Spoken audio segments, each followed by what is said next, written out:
et nous allons croiser entre eux tous ces mutants qui ont un phénotype qui est récessif. Donc, de quoi s'agit-il?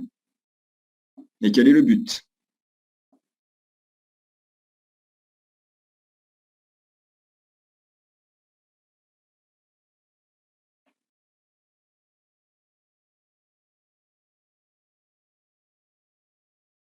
Non, personne?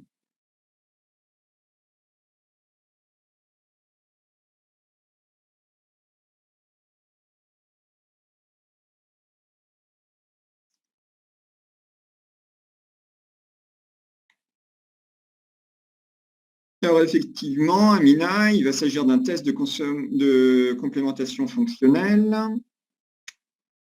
Donc de voir s'il y a de la complémentation fonctionnelle pour savoir s'ils sont mutés sur le même gène. Oui. OK, donc on est bon. Effectivement, on veut déterminer si ces mutants sont mutés pour un même gène pour le caractère étudié. Donc là, en l'occurrence, la synthèse de tryptophane. Et donc, effectivement, étant donné que, alors si un croisement mutant muté sur un même gène, alors on va passer sur le milieu, puisque pas de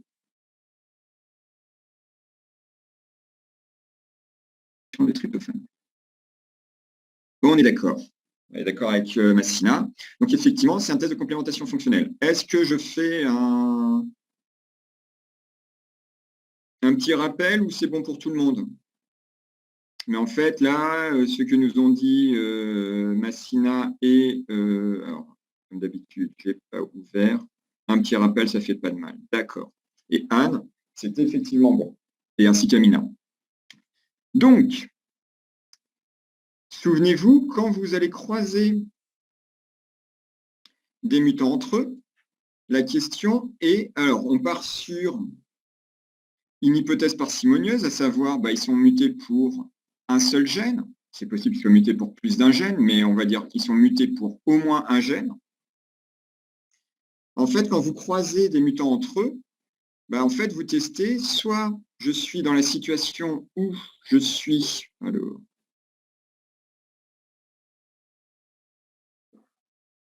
donc suis-je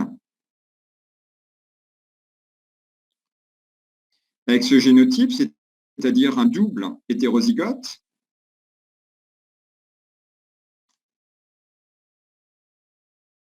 ou bien suis-je dans la situation où finalement je suis homozygote pour le même gène. Pardon, là le 6, G.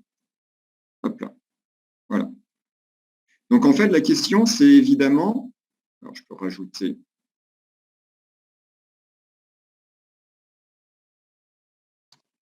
Donc quand vous faites le test de complémentation fonctionnelle, vous posez la question, est-ce que j'ai un génotype où je suis double hétérozygote mutant ou simple homozygote? Donc évidemment, si le phénotype est récessif, ici, alors,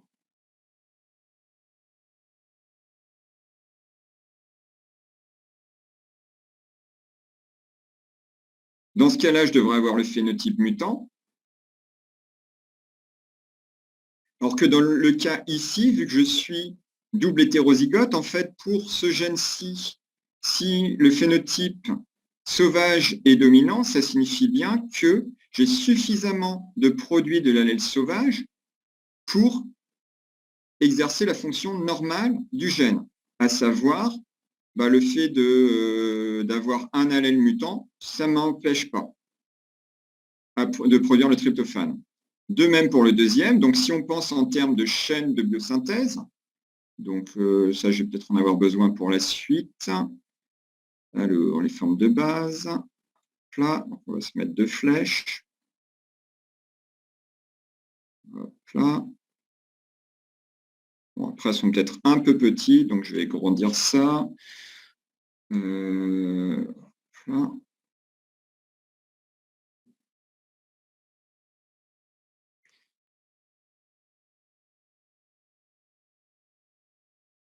Voilà, et puis bon, on va rester en noir.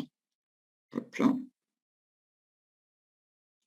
On est d'accord, si on postule que le produit du gène A est requis pour cette étape et le produit du gène B est requis pour cette deuxième étape.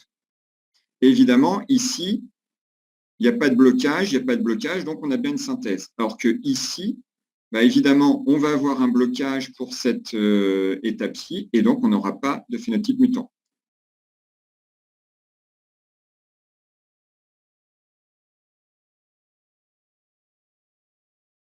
Donc là, on sera de phénotype tryptophane plus. C'est bon pour tout le monde? Comme rappel?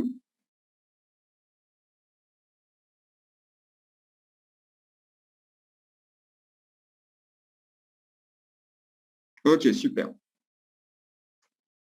Donc, dernier point, c'est quand est-ce qu'on dit qu'il y a une complémentation ou une non-complémentation? Bah, ici, pardon. Si j'observe le phénotype sauvage, c'est-à-dire que je ne suis pas bloqué, c'est que j'ai eu une complémentation fonctionnelle. En revanche, si j'observe le phénotype mutant, je dis que j'ai une non-complémentation fonctionnelle. Donc en fait, c'est ce que je vous avais dit. Quand vous allez définir des groupes de complémentation, en fait, le point commun de ces groupes de complémentation, c'est en fait l'absence de complémentation. Donc en fait, pour vous, le moyen mnémotechnique, c'est groupe de non-complémentation, même si on les appelle dans les faits groupe de complémentation fonctionnelle. Donc vous, ce qui vous intéresse, c'est une absence de complémentation, c'est-à-dire quand est-ce que j'observe le phénotype mutant. Donc là, en fait, là, j'ai mis les phénotypes par rapport à l'exercice qui nous intéresse. Si on voulait généraliser, donc je vais mettre la généralisation en haut. Ici, je devrais voir le phénotype sauvage. Ici, c'est le phénotype mutant. C'est bon pour tout le monde? Donc en fait, si vous vous souvenez de cette partie-là, c'est bon. Vous avez compris le test de complémentation fonctionnelle. Et évidemment, le prérequis, c'est d'avoir un phénotype mutant qui est récessif. Car là, vous imaginez bien que si votre phénotype mutant était dominant, ici, les deux étapes sont bloquées, mais même si c'était une seule étape, j'ai un phénotype mutant. Donc, je ne peux pas distinguer entre ces deux génotypes. C'est clair pour tout le monde? Alors, il y a complémentation fonctionnelle lorsque le croisement aboutit à un diploïde dont le phénotype est sauvage, sinon il y a... Oui, exactement, Massina. Donc, souvenez-vous, l'histoire de la complémentation, c'était l'anecdote que je vous avais racontée pour réparer un appareil. Ou, par exemple, si vous préférez, vous pouvez imaginer, vous avez deux vélos du même modèle à la maison. Il y en a un, le cadre est cassé, l'autre, les roues sont cassées. Ce que vous allez faire, c'est que vous allez prendre les roues de celui du vélo dont le cadre est cassé et les mettre sur le vélo dont les roues sont cassées.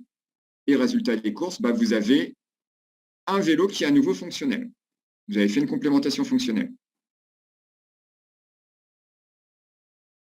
Donc non-complémentation, c'est je n'ai pas de pièce détachée, donc je ne peux pas réparer. En l'occurrence, ici, la pièce détachée étant le fait d'avoir un allèle sauvage et donc d'avoir suffisamment de produits pour compenser le défaut.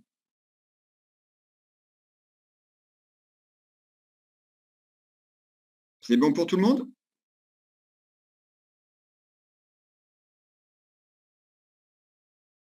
OK. Donc, du coup, on nous dit le tableau suivant indique par plus ou moins que les diploïdes sont respectivement capables ou incapables de se multiplier sur milieu minimum M0.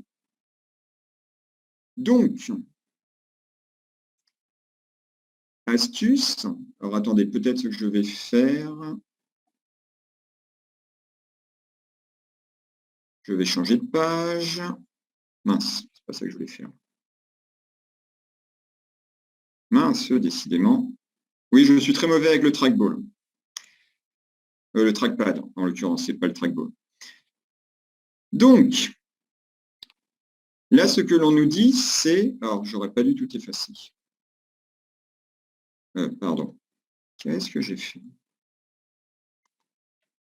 Ah, voilà. Et je ne l'avais pas dupliqué. Voilà.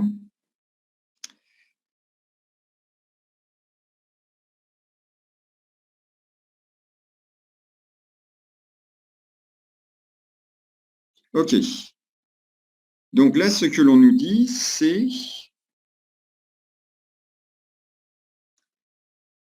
le plus, c'est quand les diploïdes sont capables de se multiplier sur un milieu M0. Donc, c'est qu'ils sont de phénotype tryptophane plus. En revanche, s'ils sont incapables de se multiplier sur milieu M0, c'est qu'ils sont auxotrophes, donc ils sont TRP-. Alors, ici, comment le voir? Si on regarde à l'intersection, donc le croisement M1 par M1, on voit qu'on a moins. Donc, on a dit que le phénotype mutant était récessif. Donc là, effectivement, ce qui est attendu, c'est une absence de prolifération sur milieu M0. Donc, c'est bien le moins. Donc, toujours regarder si vous voyez. Alors, deux choses à faire. Première chose, est-ce que quelque part vous est indiqué un croisement avec une souche sauvage de référence? Et donc, première chose, regarder et exclure ceux pour lesquels vous voyez qu'il y a une absence de, du moins, exclure les souches dont le phénotype mutant est dominant par rapport au phénotype sauvage. Et ensuite, deuxième chose, c'est ici, est-ce qu'il vous est écrit sauvage ou mutant, ou phénotype mutant sauvage, ou plus moins. Donc en fait, ici, il faut identifier où vous avez le sauvage ou le mutant. Pour repérer le phénotype mutant, le plus simple, c'est si jamais vous avez les croisements entre mutants, donc M1 par M1, M2 par M2, donc on fait de la diagonale. Mais en fait, le phénotype indiqué ici, le signe indiqué ici, indique évidemment le phénotype mutant. Donc là, en fait, ce qui nous a intéressé, c'est les moins. Donc, notre exercice, alors là, ce qu'on nous demande, c'est regrouper en groupe de complémentation fonctionnelle les mutants qui croisés entre eux donnent des diploïdes incapables de proliférer sur milieu minimum. Donc, par définition, effectivement, c'est ça les groupes de complémentation, à savoir ce que je vous ai dit, un groupe de non-complémentation. Donc, premier groupe, on le définit par le mutant 1. Le mutant 1 définit en lui-même un premier groupe. Et donc, on va se poser la question, est-ce que le gène muté chez le mutant 1 est le même que pour un autre mutant? Donc, si on regarde la ligne M1 avec M2 y complémentant. Donc, M2, clairement, je peux dire que M2 déjà définit un deuxième groupe.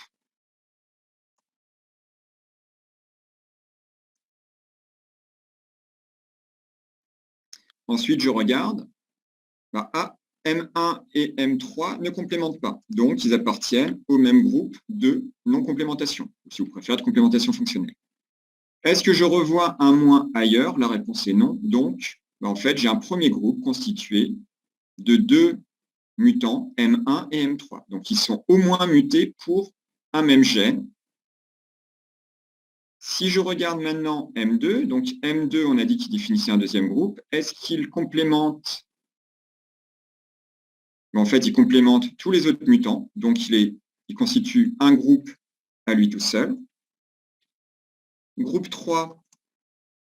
Alors, vous allez me dire, M3, on l'a déjà traité. Oui, mais ça ne mange pas de pain de regarder si on retrouve ou pas ce qu'on a observé. Donc, on regarde. M1, M3, c'est bon. M2, M3 complémente. Ensuite, je continue. M3, en fait, il complémente avec tous. Donc, pas de nouveauté. On est d'accord? Donc, mon groupe 3 n'est pas constitué par M3. On passe à M4. M4, on a dit qu'il était différent de M2 et M1. Donc, il définit bien un nouveau groupe. Ensuite, donc, je regarde M4. Donc là, c'est cohérent. Il complémente tout le monde. Il complémente tout le monde, sauf M10. Donc, en fait, M10 est muté pour au moins le même gène que M4. Le groupe 4. Donc, c'est bon pour tout le monde. Pourquoi je dis au moins?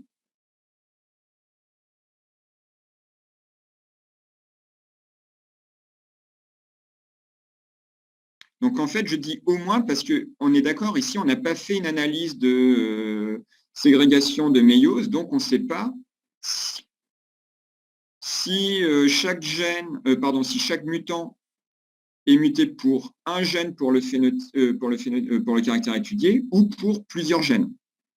Donc, ici, en fait, on définit juste le fait qu'on a au moins un gène en commun entre, par exemple, M1 et M3, M4 et M10. Et après, à voir si... Donc là, M1, on peut déjà exclure que c'est un double mutant. Mais est-ce que M3 ou M10 ou M4 pourraient se retrouver dans un autre groupe? Dans ce cas-là, ça pourrait définir des doubles, voire des triples, des quadruples mutants. Donc, on a traité le mutant 4, passons au mutant 5. Mutant 5, on sait évidemment qu'il complémente avec tous les autres, donc il forme un nouveau groupe à lui tout seul. Ensuite, est-ce qu'on peut associer quelqu'un dans le groupe de M5? Bah oui, M8. OK. Groupe suivant.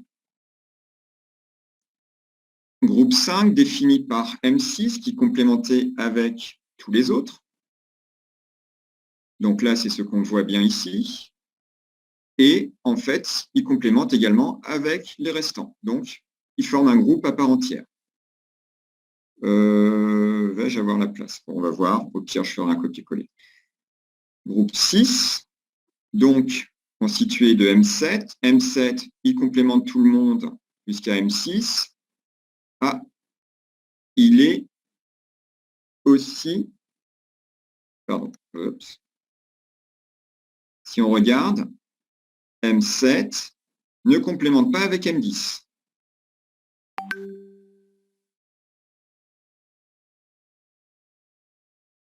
Alors, on passe à 8. 8, on l'avait trouvé, ne complémentait pas avec M5, donc ça c'est cohérent. Pour la suite, ben en fait, il complémente avec M9, M10, M11, donc pas de nouveau groupe constitué. Groupe 7, ben a priori M9 jusqu'à présent, on ne l'a pas mis dans un groupe, donc il constitue un nouveau groupe. Et si on regarde M9, non. F9 complémente tous les mutants jusqu'à M8 et il complémente aussi M10. Ah, mais ne complémente pas M11, donc on a un nouveau groupe. OK, merci Massina. Donc M10, on l'a déjà traité. Donc on avait dit qu'il ne complémentait pas M4, on regarde, c'est le groupe 3. Ne complémentait pas M7, c'est le groupe 6. Et il complémente M11. Donc on n'a pas de groupe additionnel. Maintenant, si on regarde pour M11, on vérifie. M11, on a dit qu'il ne complémentait pas M9, donc il est bien dans ce groupe. Et c'est tout. Donc au final, on trouve 7 groupes de complémentation. Donc, que pouvez-vous dire à partir de la formation de ces 7 groupes?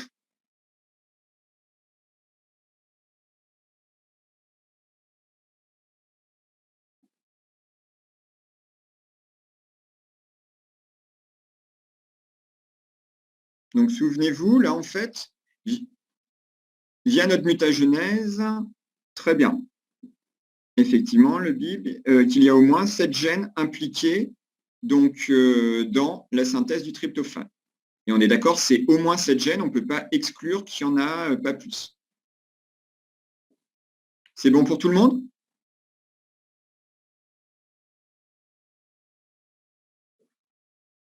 Donc ensuite, effectivement, on s'aperçoit que M10, il appartient à 2 groupes de complémentation fonctionnelle. Donc il est muté sur au moins 2 gènes différents. Donc a priori, c'est un double mutant. Donc maintenant, on vous demande en B, quelles interprétations simples peuvent être formulées pour le mutant M10?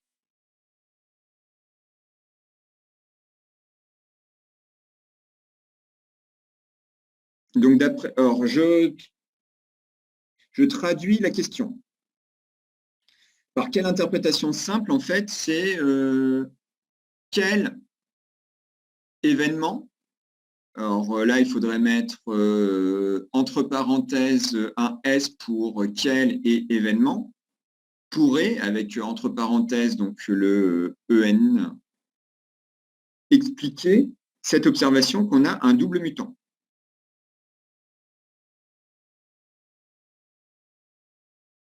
Donc souvenez-vous, notre obsession, c'est d'une part de définir le nombre de gènes. Donc là, en fait, on a réussi à définir qu'il y avait au minimum 7 gènes impliqués dans cette boîte de biosynthèse. Et éventuellement, quelle est la localisation de ces gènes? Alors vous allez me dire, ah ouais, mais on n'a pas fait d'analyse de ségrégation, de méiose, donc on ne sait pas le nombre de gènes exact. N'empêche, là, on a un mutant M10 et on peut quand même postuler des hypothèses pour expliquer pourquoi c'est un double mutant. Donc, question simple, est-ce que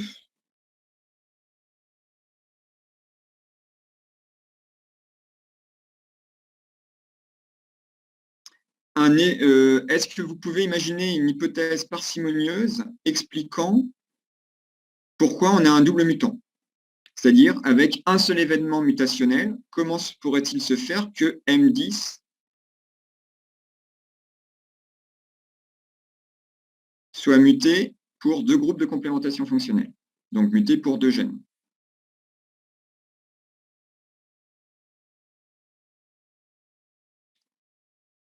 Alors peut-être que vous ne faites pas très souvent la faute de dire la mutation. Alors, vous pouvez répéter. On est d'accord, on a dit que M10, alors,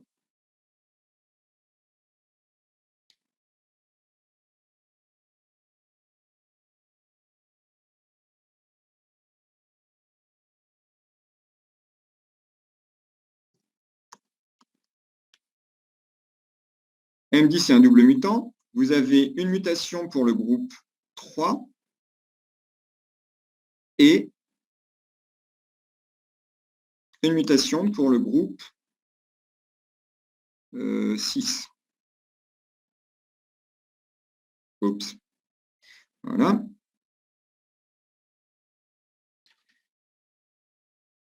Donc en fait, double mutant, l'interprétation est la suivante. Soit j'ai eu une seule mutation,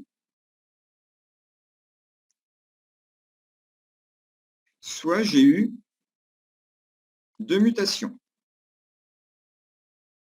en même temps. Donc la plus parcimonieuse, c'est une seule mutation. Mais comment pouvez-vous, avec une seule mutation, toucher 2 gènes en même temps? Vu que groupe 3 et groupe 6, ça correspond à 2 gènes. Alors, le BIM nous dit MD se trouve sur un gène lié.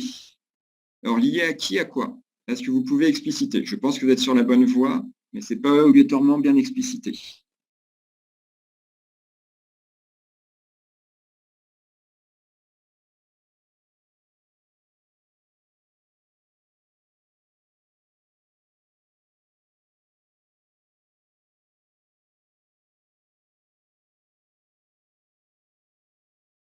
Donc, imaginez, alors on va partir de ce que nous dit les BIM, j'ai essayé d'interpréter.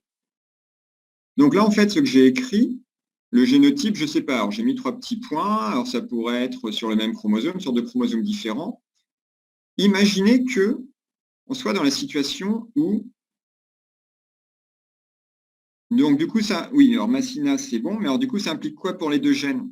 Comment, avec une mutation, vous pouvez toucher 2 gènes? Comment vous appelleriez ce type de mutation?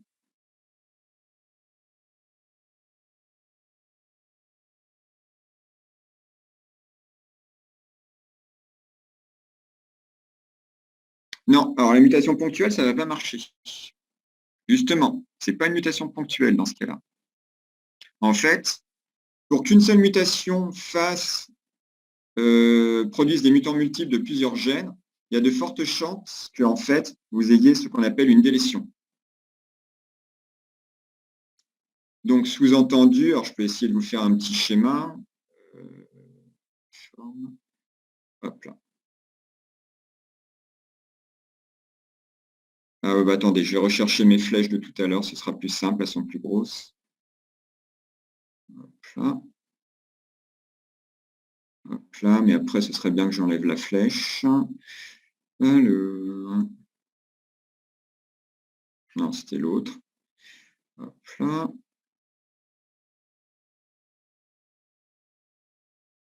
Hop là. OK.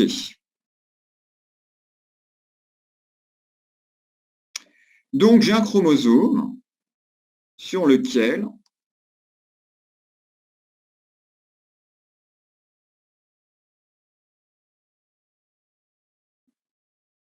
alors après, je peux vous faire... qu'est-ce qu'on va faire?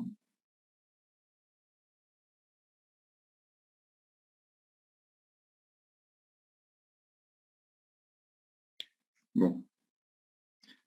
Ça va aller plus vite de faire une rotation.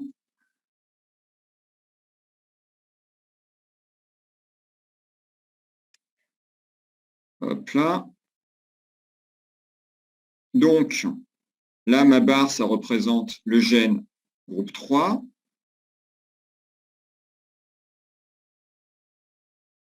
Et ici, le gène groupe 6. Donc, une délétion, en fait, donc ça, ce serait sur un chromosome sauvage. Chez mon mutant, en fait, ce qui s'est passé, c'est que... Alors...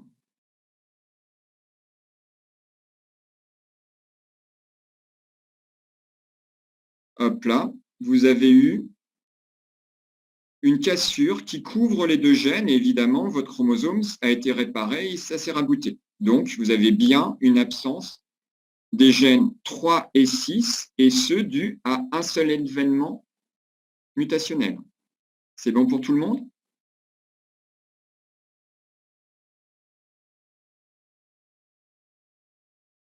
Alors, je n'ai pas trop compris. Monsieur. Avec Monsieur Gomer, vous n'avez pas parlé des différents types de mutations? Donc là, le BIB m'a cité une mutation ponctuelle. Donc une délétion, qu'est-ce que, si vous vous souvenez, qu'est-ce que vous a dit Monsieur Gomer par rapport à la définition d'une délétion? Après, c'est pas grave si vous faites des approximations, c'est au moins qu'on ait une base de discussion.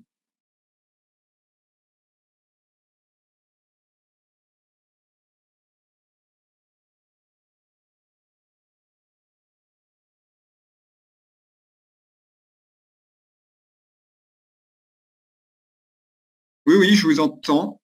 Non, je ne vous entends pas. Alors attendez, pourquoi je vous entends pas? Monsieur, vous m'entendez? Alors attendez, pourquoi? Alors désactiver le son, il y est. Microphone interne, microphone, haut-parleur. Allez-y, s'il vous plaît. Vous m'entendez? Le bib. Oui. Là, je ne t'entends pas. Non, là, c'est bon. Qu'est-ce qui ne va pas?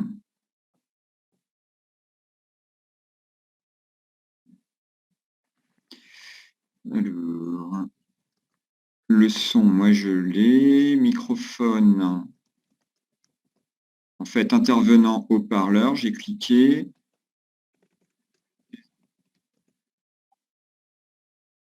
Donc ça, c'est bon, j'entends. Ah, allô? Monsieur? Oui, c'est bon. Ah, cool.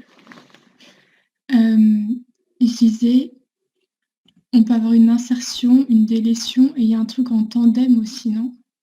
Ah, une duplication. Une duplication.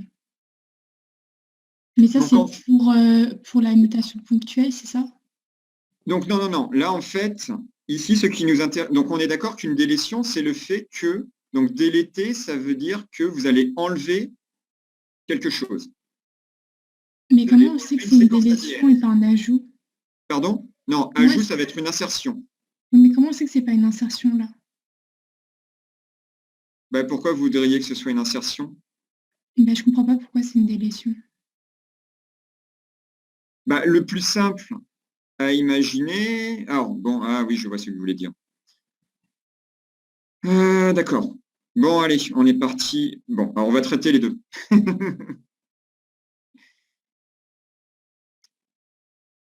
Donc, Alors, du mutation, on verra ça après. Hein. Ce sera feuille suivante. Attendez, je duplique. Hop là. Et du coup, je reviens ici et je délète de mutation. Donc, une première hypothèse, effectivement, donc moi, celle que je favoriserais, c'est une délétion. Parce que pour moi, ça paraît plus simple, mais apparemment pas pour vous. Donc, une délétion, c'est quand vous avez enlevé un certain nombre de paires de bases. Il me semble que c'est ce qu'a mis Massina. Lorsque une ou plusieurs paires de bases normalement présentes ne le sont plus. Donc là, en fait, les délétions, elles peuvent couvrir des kilobases, voire des mégabases. Donc là, si vos gènes, alors après, évidemment, c'est à quelle distance sont les gènes l'un de l'autre. Mais on va dire, allez, ils sont à quelques kilobases et vous avez une délétion qui a délété quelques kilobases. Donc en fait, cette délétion couvre les deux gènes. Donc, vous êtes d'accord qu'avec un seul événement mutationnel, donc une délétion, vous avez bien enlevé ces deux gènes et donc par conséquent, vous avez bien une perte de fonction génique de ces deux gènes. Oui? Inès? OK. Donc, ensuite, vous me disiez une insertion. Donc ça, c'est plus compliqué à comprendre. Alors, une insertion, habituellement, on la figure. Alors, attendez, bon, on va rester avec le bas qui va être mutant. En général, les insertions,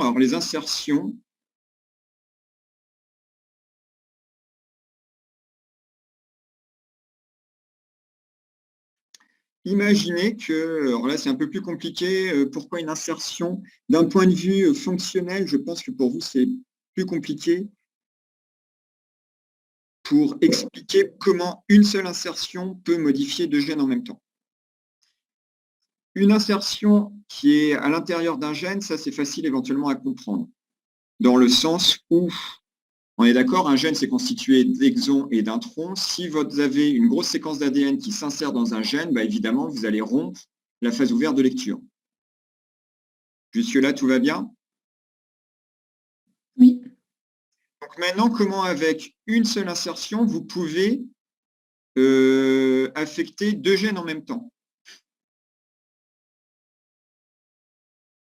C'est vous qui m'avez proposé l'insertion. Donc vous m'avez dit, pour moi, une insertion, ça m'explique plus facilement. Donc comment avec une insertion, vous pouvez avoir une perte de fonction génique de deux gènes en même temps?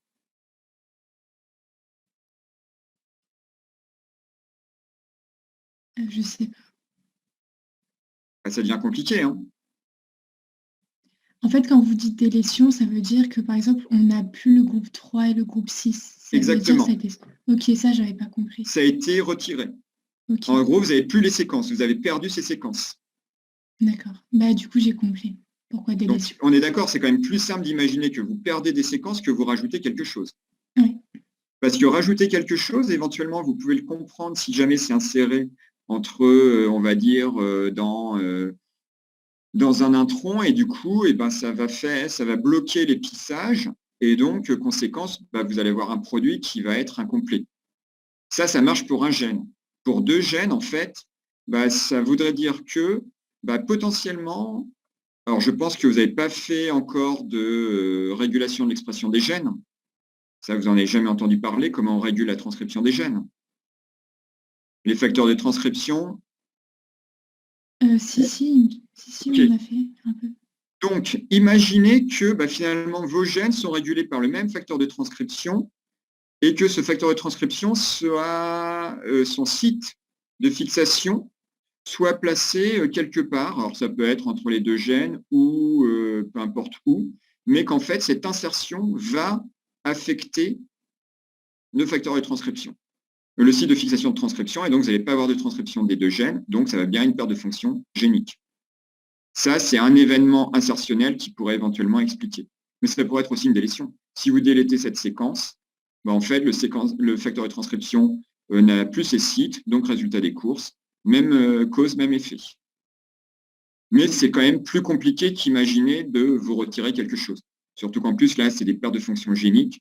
Donc, perte de fonction, on pense immédiatement, j'ai perdu quelque chose, pas j'ai gagné quelque chose. C'est bon du coup pour l'interprétation? Oui, merci. Ok, super. Donc, du coup, on est d'accord, je peux enlever ceci. Ça, c'est un peu compliqué pour cette année. Vous le reverrez l'année prochaine, vous en faites pas. L'autre interprétation serait, alors tout à l'heure on parlait de mutation ponctuelle, ben, en fait je pourrais avoir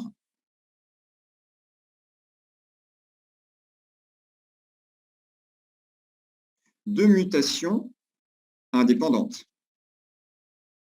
Oups, une petite typo. Et donc dans ce cas-là, ben, se pose la question de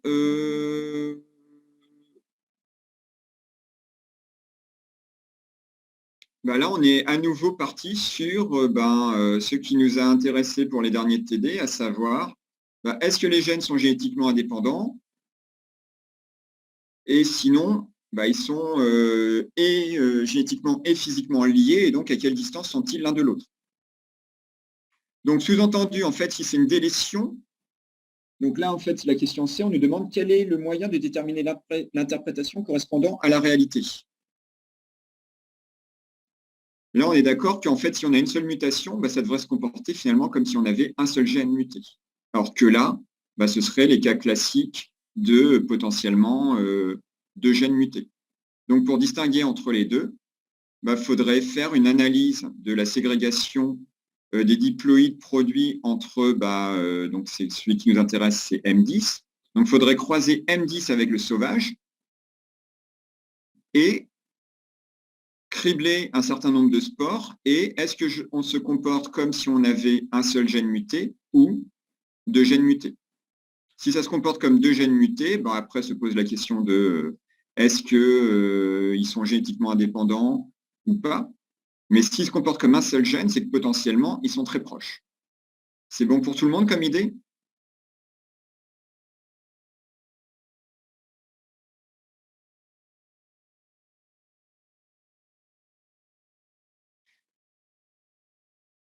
Mais avec cette approche, quelle est la limite?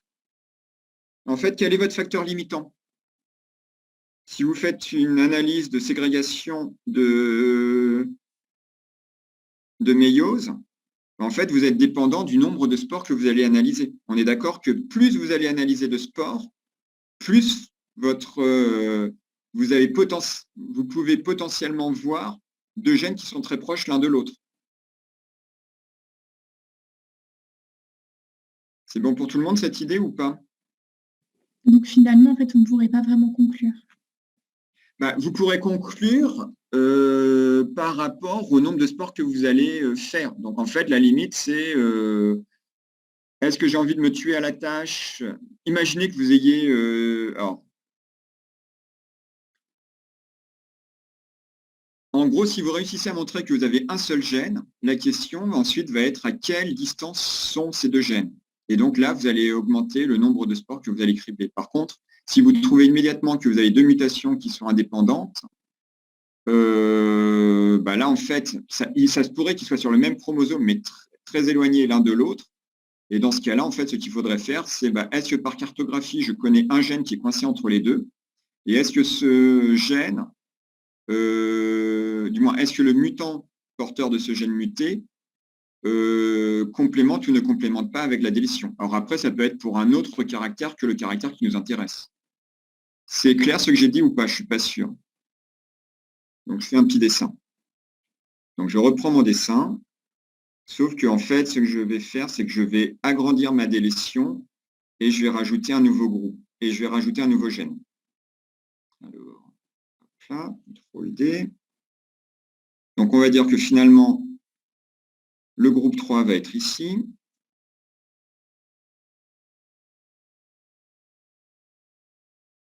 Le groupe 6 va être ici.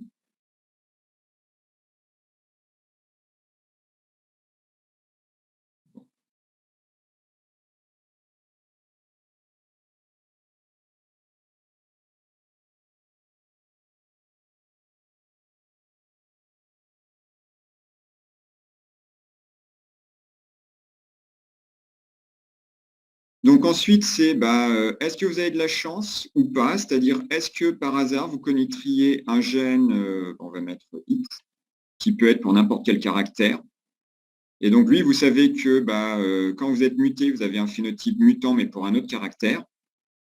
Et donc, on est d'accord que si je fais un croisement, alors je ne devrais pas mettre X parce que vous pourriez croire, on va dire Z. Allez, hop là. Donc, on est d'accord que si jamais je faisais un test de complémentation entre M10 et Z, je devrais avoir une absence de complémentation pour le caractère étudié. C'est bon pour tout le monde, cette idée, ou pas?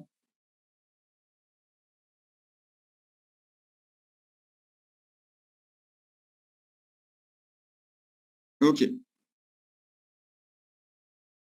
Donc, de toute façon, on en revient à, est-ce que, on va dire, allez, on crible 1000 spores. Pour 1000 spores, comment ça se comporte? Est-ce que je vois déjà que j'ai deux mutations indépendantes, ou est-ce que ça se comporte comme si j'avais un seul gène? Si ça se comporte comme avec un seul gène, ça veut dire qu'évidemment, groupe 3 et groupe 6 sont génétiquement liés et proches l'un de l'autre. Génétiquement et physiquement liés et proches l'un de l'autre. Et donc, a priori, c'est une délétion. Donc ensuite, il va falloir que j'augmente le nombre de spores criblés pour pouvoir définir la distance entre le groupe 3 et le groupe 6. Et là, ce que je vais vous raconter, c'est si vous imaginez que, en fait, vous avez une grande délétion, évidemment, entre les deux, vous pourriez avoir plein d'autres gènes qui sont mutés. Et donc, mais pour d'autres caractères. D'où là, par exemple, j'ai mis un gène 7. Mais donc, la prédiction serait que, en utilisant ce mutant M10, il devrait avoir d'autres phénotypes que le phénotype tryptophane. Mais évidemment, si vous ne testez pas, vous testez que le phénotype tryptophane, ces autres phénotypes mutants vont vous échapper. Et donc, une astuce, c'est si jamais vous connaissez, alors après, c'est est-ce que vous connaissez une cartographie ou pas. Mais en fait, la prédiction, ce serait que si j'ai une grande délétion qui couvre d'autres gènes, M10 devrait avoir d'autres phénotypes que tryptophane. C'est bon pour tout le monde? Mais si on se limite à tryptophane, donc au caractère tryptophane, donc synthèse de tryptophane, l'idée c'est combien de spores j'ai criblé. À partir de ce nombre de spores, est-ce que je vois que je me comporte comme deux gènes indépendants ou un seul gène? Et si j'ai deux gènes, un seul gène, il y a de fortes chances que les deux soient proches l'un de l'autre et ensuite il faut cribler plus de spores pour déterminer la distance entre groupe 3 et groupe 6. C'est clair pour tout le monde?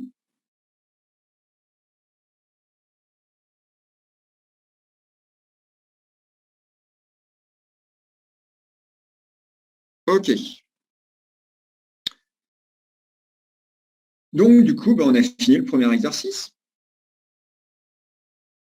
Non, on tourne la feuille. Et on nous dit, donc on passe ça ici. Donc ça, finalement, j'en aurais pas eu besoin. Là. Vous disposez de boîtes de pétri de milieu minimum carencé en tryptophane, donc juste assez pour assurer une très faible prolifération des mutants auxotrophes, mais ne conduisant pas à la formation d'un tapis cellulaire dense. Une telle boîte est ensemencée avec des cellules de 3 souches, M1, M2 et M4. Les résultats suivants sont observés après incubation.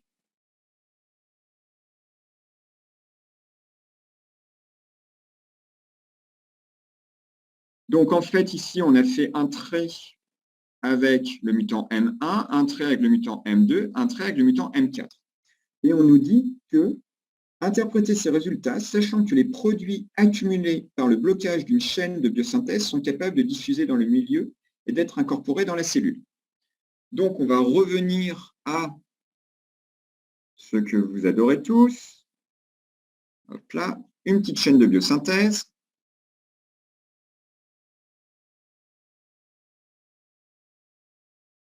Donc là, on a 3 mutants, on va mettre 3 étapes. Hein.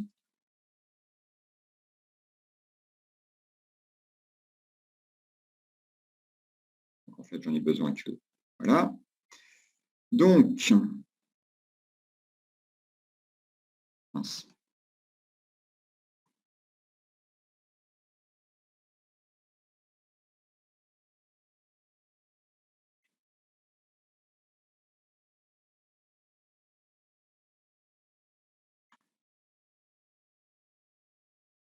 Donc, le but, c'est de synthétiser du tryptophane. On est d'accord?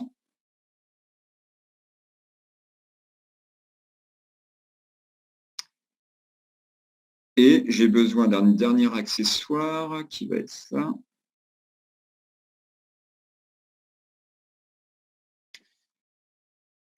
Là.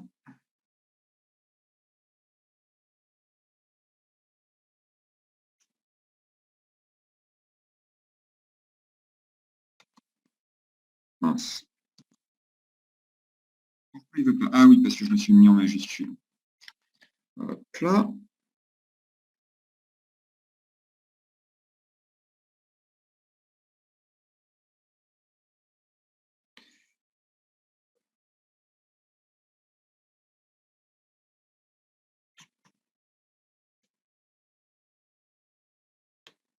Bon, je suis désolé de vous faire un cours de PowerPoint en même temps.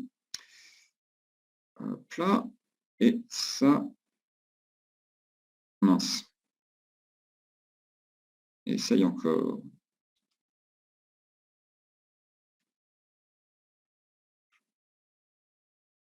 Bon, et on va mettre un peu de fantaisie. Hop là. Donc, on est d'accord que ces mutants correspondent à un blocage d'une de ces étapes. Donc là, ce qu'on nous dit, c'est si jamais un mutant est bloqué, donc on est d'accord, dans la chaîne de biosynthèse, je vais avoir un précurseur qui va donner un produit, ou alors un substrat qui va donner un produit. Ce produit va être le substrat du deuxième qui va lui-même produire un produit. Ce produit va être substrat du troisième et on va arriver comme ça au tryptophane. Donc là, l'idée, c'est si jamais je suis bloqué, je vais avoir accumulation du substrat. Ce substrat va pouvoir se diffuser et potentiellement, il va pouvoir être réincorporé dans la chaîne de biosynthèse. Donc là, à partir de ces résultats, est-ce que vous pouvez reconstituer la chaîne de biosynthèse?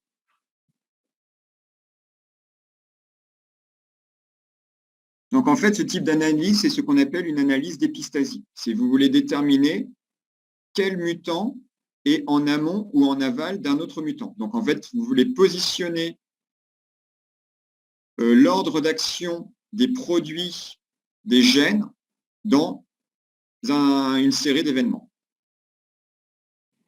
Donc je vais quand même vous écrire le mot.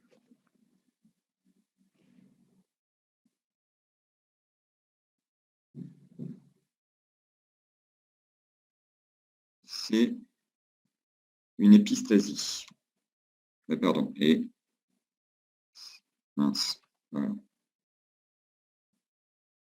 Donc en fait, ici, c'est une analyse d'épistasie. Anne, du coup, c'est bon, vous le voyez ou il faut que je grossisse? OK.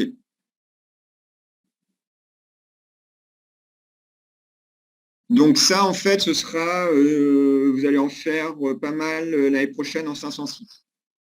Mais là, on en profite pour faire du teasing.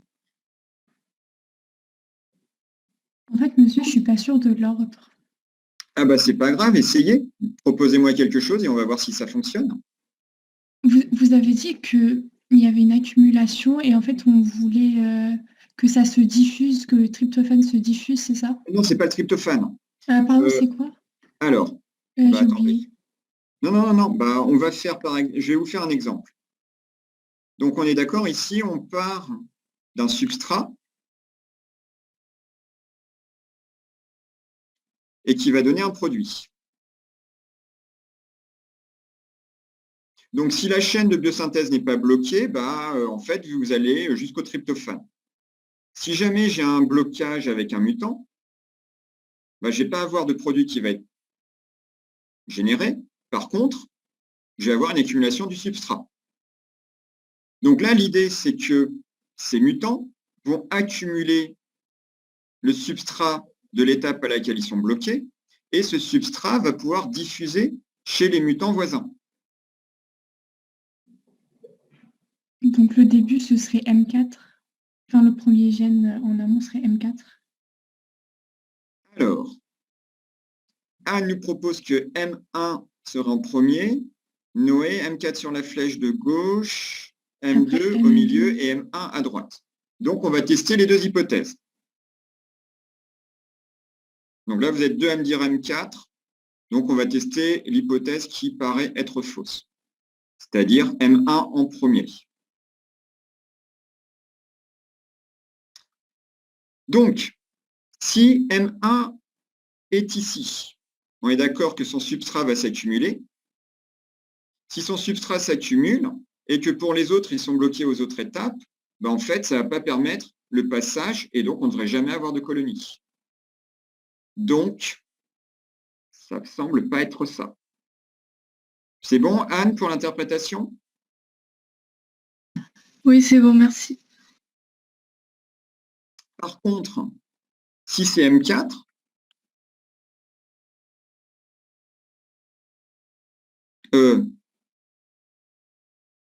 alors attendez, on reprend l'ordre que vous avez donné. Vous avez dit M4.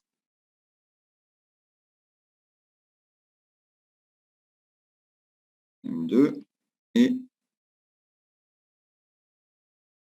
M1.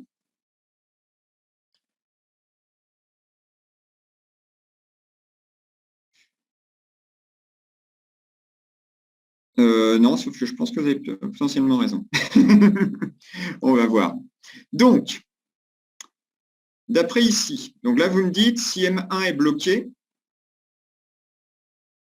ben effectivement, si M1 est bloqué, peu importe tous les substrats qu'on peut lui donner, rien ne devrait pousser. Pardon, rien ne devrait proliférer.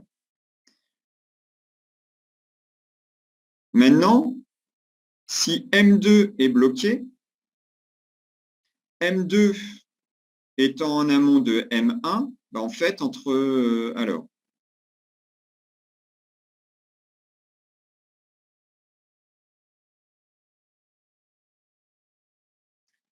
donc M2, ben en fait, si M1 est bloqué, mais vu que M1 est... Alors, le mutant M1 ici.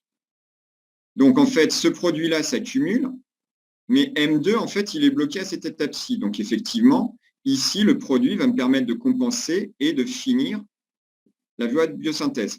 C'est bon pour tout le monde ou il faut que je le dessine, l'interaction entre les deux? Donc, on est d'accord que si j'ai M2 et M1 à proximité, ici, le substrat de M1 qui s'accumule, ben en fait, chez le mutant M2, il me permet de passer la dernière étape parce qu'en fait, c'est en aval et pas en amont. C'est bon pour tout le monde? Je veux bien vous répéter. En fait, je suis pas sûre d'avoir compris le schéma, en fait. Enfin, le... D'accord. Alors.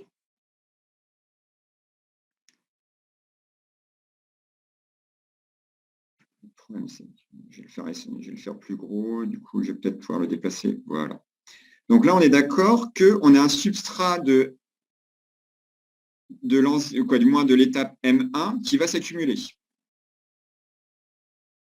Or, donc ce substrat, donc là, chez le mutant M1, il diffuse ici. Donc en gros, si je veux dessiner un cercle, là, donc là, mon cercle de couleur, c'est le substrat qui diffuse.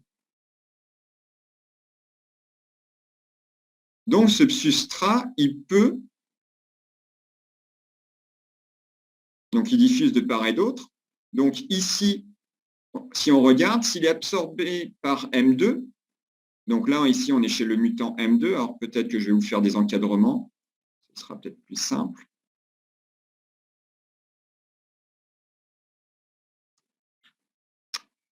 Pardon, remplissage. Hop là. Donc ici, on est chez le mutant M1.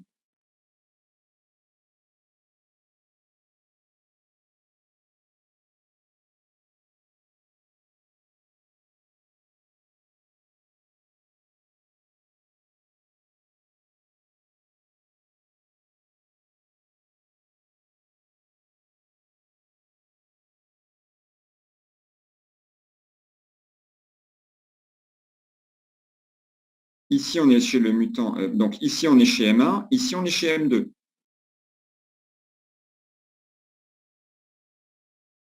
OK. Donc, on est d'accord que ce substrat ici, il diffuse. Donc, Je l'avais. Hop là. Donc, il va bien être incorporé dans ma chaîne de biosynthèse et il va bien me permettre de faire du tryptophane. Donc, je devrais observer des levures pour le mutant M2 à proximité de M1. C'est bien ce qu'on observe. C'est bon pour la personne qui me parlait, parce que je n'ai pas vu qui c'était. C'est bon, c'est Anne. C'est bon du coup, vous avez compris? Oui.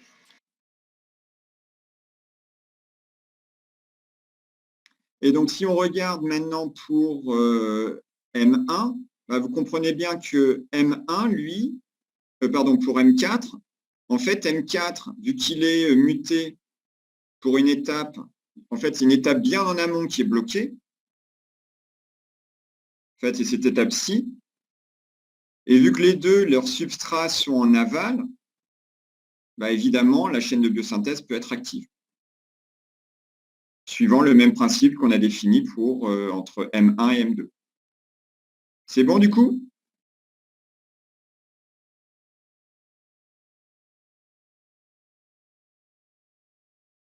Ok, super. Donc, du coup, vous voyez qu'on a pu définir, alors là, ce qui est bien, c'est qu'on a défini le nombre de gènes qui étaient impliqués, et en plus, on a pu les ordonner sur la chaîne de biosynthèse. Donc, on sait que le produit de M2 agit avant le produit de M1 dans la chaîne de biosynthèse. Alors après, on ne sait toujours pas leur fonction moléculaire, c'est-à-dire que pour connaître leur fonction moléculaire, ben là, il faut réussir à identifier la séquence du gène qui est muté. Et ensuite, à partir de cette séquence, ça va être que code ce gène? Est-ce qu'il code une protéine? Est-ce qu'il code un ARN particulier? Et donc, en fonction de ce qui est codé, donc à partir de la séquence, en fait, on peut faire des prédictions. Donc, vous êtes en bioinfo, donc ça, c'est quelque chose que vous allez pas tarder à maîtriser. Mais en interrogeant des banques de données, vous pouvez faire des prédictions sur, ah bah tiens, j'ai ce type de domaine, donc ça pourrait avoir telle fonction comme protéine. Donc c'est bon pour tout le monde. Donc là, en fait, vous voyez qu'on est juste au début de l'analyse génétique. Mais au moins, là, ce qui est bien, et ça, c'est ce que vous n'aurez pas obligatoirement si vous avez uniquement une prédiction des fonctions des gènes, c'est vous savez dans quel sens les ordonner. Du moins, dans quel sens ordonner leur activité. Celui-ci, agent M2 agit avant M1. Et M4 agit avant M2 et M1. C'est bon pour tout le monde?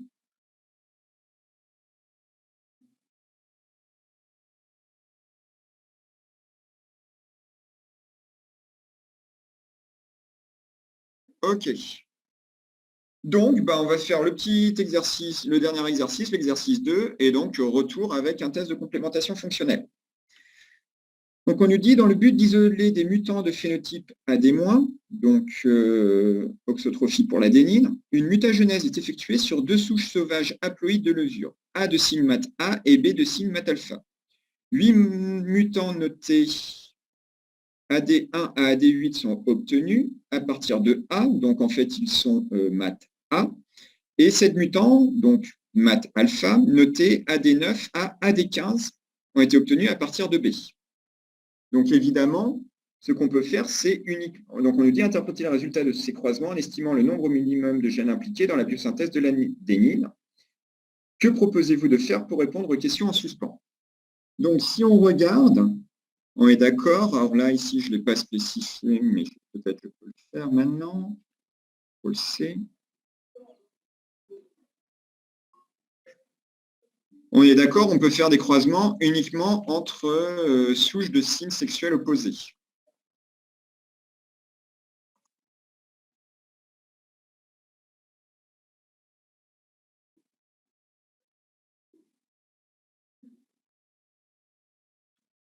Mince. Oups.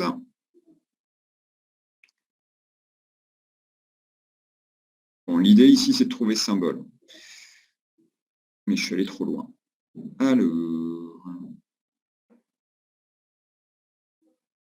Hop là. Et donc, on avait dit que mat A, c'était mat A. Alors. Donc, en fait, ici, on a math alpha, ici, on a les maths A. Donc, évidemment, on peut croiser que des maths A et des maths alpha entre eux. Donc, si on regarde les mutants qui sont... Alors, attendez.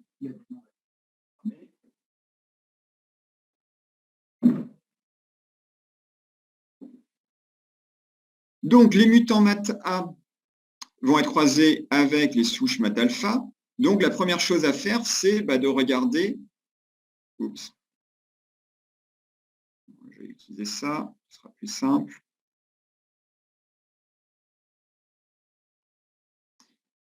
C'est de regarder, évidemment, les croisements avec les souches sauvages de référence. Donc là, en l'occurrence, B. Et si on regarde, on voit plus partout, sachant que les plus signifient que les diploïdes sont capables de se multiplier sur un minimum M0, c'est-à-dire que leur phénotype est le phénotype mutant est récessif. Donc, on peut bien analyser ces croisements dans ce sens-là. On a bien affaire à des phénotypes récessifs. Qu'en est-il pour les mutants AD9 à AD15 ? On regarde les croisements avec A, et en fait, on ne voit pas de signe moins. Donc là, à nouveau, mutant récessif. Donc, tout va bien. Donc, du coup, je vois que Massina est parti pour faire les groupes. Effectivement, on va devoir constituer des groupes. Là, donc, je vais reprendre ça, comme ça, ce sera plus simple. Et mince. Alors, on a deux possibilités. Alors,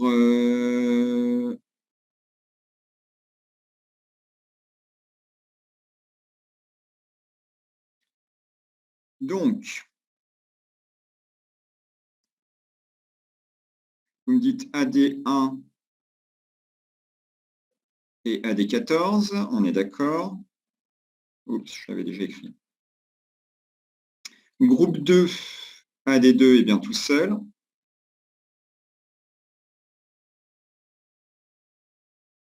Groupe 3,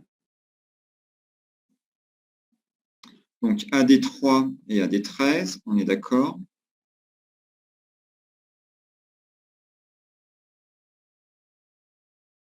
Groupe 4, AD4 et AD14, on est bon.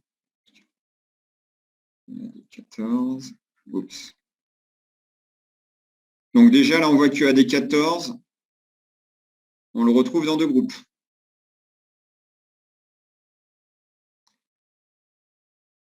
Attendez, alors, groupe 5, vous me dites AD5 et AD9, on est d'accord.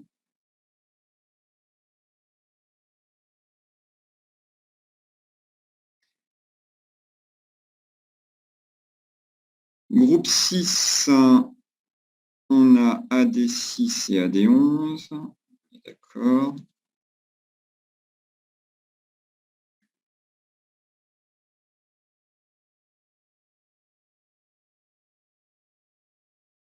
Groupe 7, on a AD7 et AD12.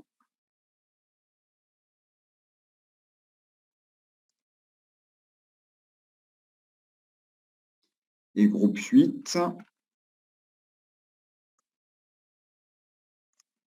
on a AD8 qui est tout seul. Maintenant, on peut vérifier dans l'autre sens. Si on regarde AD9, on le met avec AD5, c'était bien le groupe 5. AD10, AD10 forme un nouveau groupe à lui tout seul.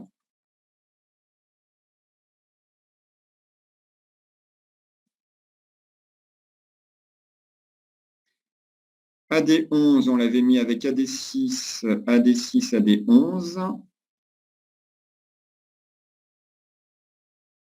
11, c'est bon. 12, 12 avec AD7, on l'avait déjà, groupe 7. AD13, AD13 avec AD3, on l'avait. AD14 avec AD1, on l'avait. On retrouve aussi AD4, Donc ça, on l'interprète comment?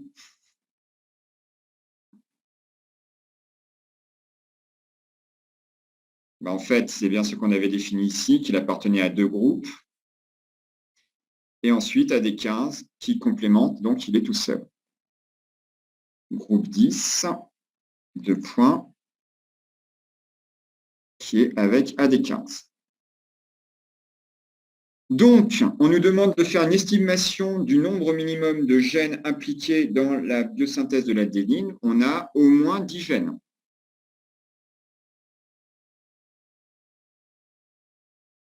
Qui sont impliqués dans la synthèse de l'adénine. C'est bon pour tout le monde? Donc maintenant, on a le cas de notre ami AD14, oui c'est bien ça, AD14, qui appartient à deux groupes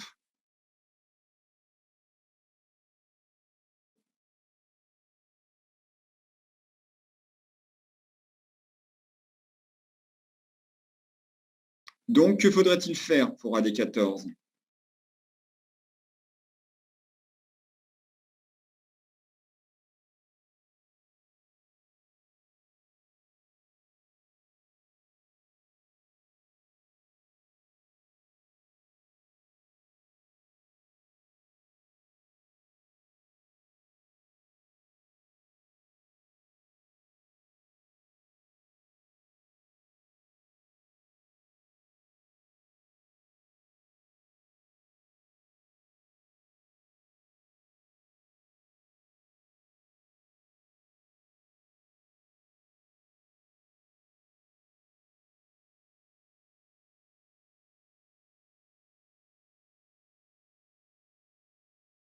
Donc, effectivement, il faudrait savoir si...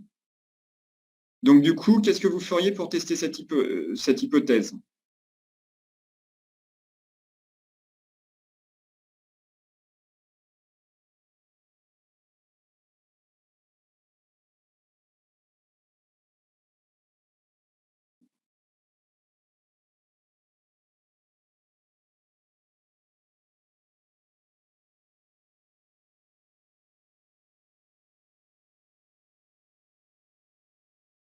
Donc, qu'est-ce qu'il faudrait faire pour pouvoir résoudre ce problème? Très bien, effectivement, Massina. Là, en fait, on est bloqué parce qu'on a ces souches-ci, AD1 à AD8, qui sont mat A et les autres sont mat alpha. Or là, en fait, on voudrait croiser entre eux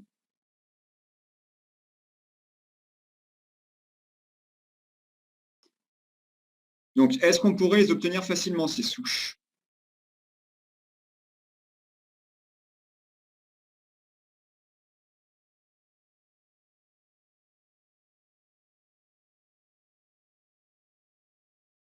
Ouais, ça, on est d'accord. Mais comment vous faites pour obtenir un AD1 et un AD4 qui soient mat alpha?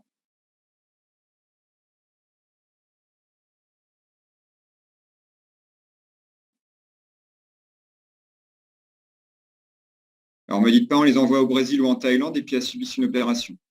Ça ne marche pas. Ouais, la méiose, du coup.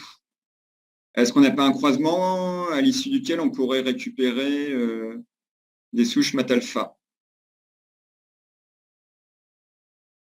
Alors, regardez, on a bien croisé chaque mutant avec la souche sauvage de signes sexuels opposés. Donc, parmi les spores, pour peu que les gènes mutés, alors là on a dit AD1 et AD4, ne soient pas liés au gène MAT-A ou au gène MAT-alpha, mais si s'ils ne sont pas liés, évidemment on va avoir une ségrégation, pardon, un brassage, et donc on devrait avoir des combinaisons, on aura des MAT-alpha qui seront avec AD1 ou AD4, et donc ils pourront être croisés ensuite avec des AD1 ou AD4 possédant MAT-A.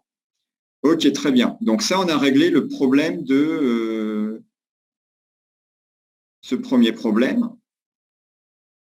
Ensuite, souvenez-vous, avec l'interprétation du double mutant, ça peut être ce que nous avions vu tout à l'heure, à savoir, est-ce que nous avons deux mutations indépendantes. Donc là, ce serait dans le groupe défini par AD1 et puis dans le groupe défini par AD4. Ou est-ce que finalement, ça se comporte comme si on avait une seule mutation et donc ça veut dire qu'on a deux gènes liés très proches l'un de l'autre. Est-ce que vous ne voyez pas d'autres problèmes dans ce tableau? Du moins dans les groupes que nous avons constitués.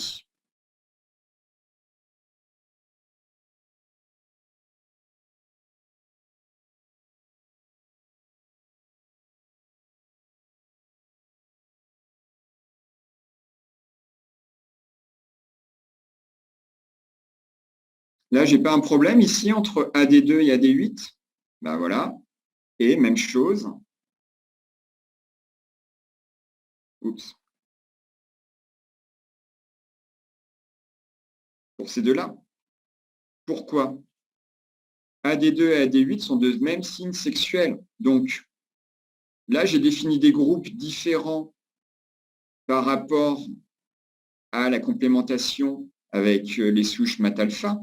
Mais encore une fois, il faudrait faire un test de complémentation entre AD2 et AD8 et un test de complémentation entre AD10 et AD15.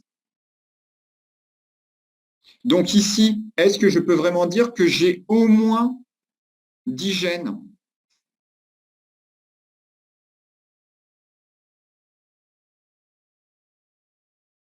Alors du coup, c'est combien? Quelle serait l'hypothèse la plus parcimonieuse et donc qui correspond au moins? Bah, AD8, AD2 et AD8, ça pourrait faire 1, voilà. Et AD10 et AD15, ça ferait aussi 1. Et après, groupe 1 et groupe 4, ça pourrait faire à nouveau peut-être 1 en plus. Donc, ce serait ni 7 ni 8. Ce serait au moins ni 6 ni 8, ce serait au moins 7.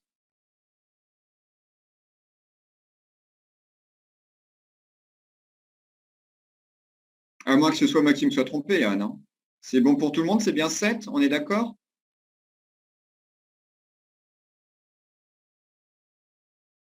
Ok. Je veux bien que vous répétiez pourquoi, s'il vous plaît. Donc, on est d'accord? Alors, ici, on définit 10 groupes, mais on a une ambiguïté pour ici. Finalement, il pourrait constituer un seul groupe. On a une ambiguïté pour... En fait, j'aurais pas dû effacer comme ça. Hop là.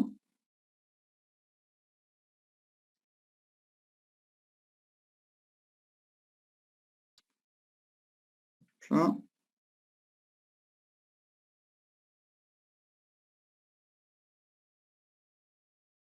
C'est juste que je suis feignant, hein. Je suis adepte du copier-coller.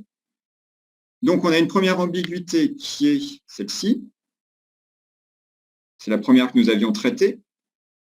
Donc là, il se pourrait que ce soit au final que ce soit le même groupe. Donc, ça ferait un seul groupe. Nous avons l'ambiguïté entre le groupe 2 et le groupe 8. Donc, ça fait une deuxième ambiguïté. Au final, ça pourrait constituer qu'un seul même groupe. Et nous avons la dernière ambiguïté entre le groupe 9 et le groupe 10 qui pourrait ne constituer qu'un seul groupe. Donc finalement, à mes 10 groupes, je pourrais retrancher ces 3 groupes. Donc ça me ferait que 7 groupes. Donc j'ai au moins 7 gènes impliqués dans la synthèse de l'adénine. Du coup, c'est bon?